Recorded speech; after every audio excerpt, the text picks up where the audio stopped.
जिस जमीन पर सरहद के रखवाले जागते हैं वहां दुश्मन का साया भी कदम रखने से डरता है और आज जम्मू कश्मीर की जमीन पर यही हो रहा। कुलगाम के जंगलों में पिछले 3 दिन से गूंज रही गोलियों की आवाज बता रही कि भारत अब आतंक को जड़ से खत्म करने के मिशन पर है। ये कोई सामान्य ऑपरेशन नहीं है। सेना के सूत्र कह रहे हैं ये इस साल का सबसे बड़ा ऑपरेशन साबित हो सकता है। दरअसल 1 अगस्त की सुबह दक्षिणी कश्मीर के अखलवन क्षेत्र में सुरक्षा बलों को एक पुख्ता खुफिया इनपुट मिलता है कि कुछ आतंकी इस इलाके में छिपे हैं। बस इसके बाद स्पेशल ऑपरेशन ग्रुप यानी एसओजी, भारतीय सेना और सीआरपीएफ की संयुक्त टीम ने जंगल को चारों तरफ से घेर लिया। घेराबंदी के बीच आतंकवादियों ने गोलीबारी शुरू कर दी। सुरक्षा बलों ने जवाबी फायरिंग शुरू की और ये तलाशी अभियान एक भीषण मुठभेड़ में बदल गया। 3 दिन तक जारी इस ऑपरेशन में अब तक 3 आतंकी मारे जा चुके हैं और भारतीय सेना और सुरक्षा बलों ने इन्हें जहन्नुम के दरवाजे पर फेंक दिया है।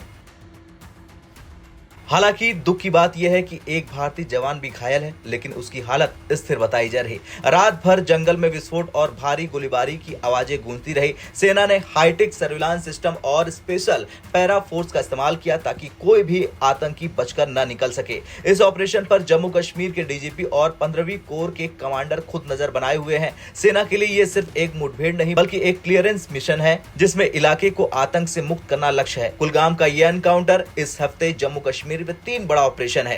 पहला ऑपरेशन महादेव पहलगाम, 3 कुख्यात आतंकी सुलेमान, अफगान और जिब्रान ढेर हो गए। सुलेमान लश्कर तैयबा का टॉप कमांडर था और पहलगाम और गगनगीर हमलों का मास्टरमाइंड था। 22 अप्रैल को बैसरन घाटी में 26 निर्दोष पर्यटकों की हत्या इन्हीं ने की थी। दूसरा पुंछ एलओसी के पास मुठभेड़, 31 जुलाई को 2 आतंकी मारे गए। ये दोनों पाकिस्तान से घुसपैठ कर भारत की सीमा में आए थे। तीसरा है कुलगाम अखलवन क्षेत्र। 3 दिन से जारी ऑपरेशन में अब तक 3 आतंकी मारे जा चुके हैं।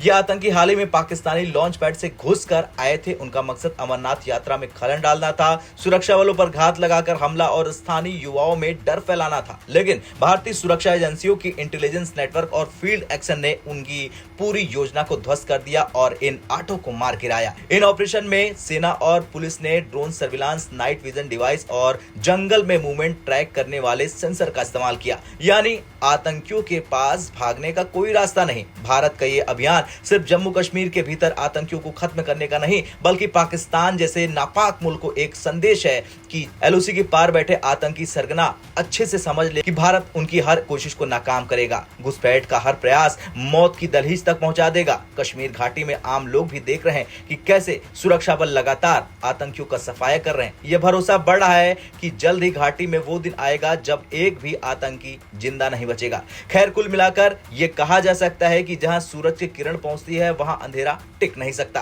कश्मीर में भारतीय सेना का संकल्प यही है कि आतंक का अंधेरा मिटाकर शांति और विकास की रोशनी फैलाना और कुलगाम का यह ऑपरेशन इस मिशन की एक बड़ी जीत है। अब आपका क्या कुछ कहना है? जिस तरह से ये 8 आतंकी जहन्नुम भेजे गए उसे लेकर कमेंट कर जरूर बताएं। ब्यूरो रिपोर्ट, भारत तक।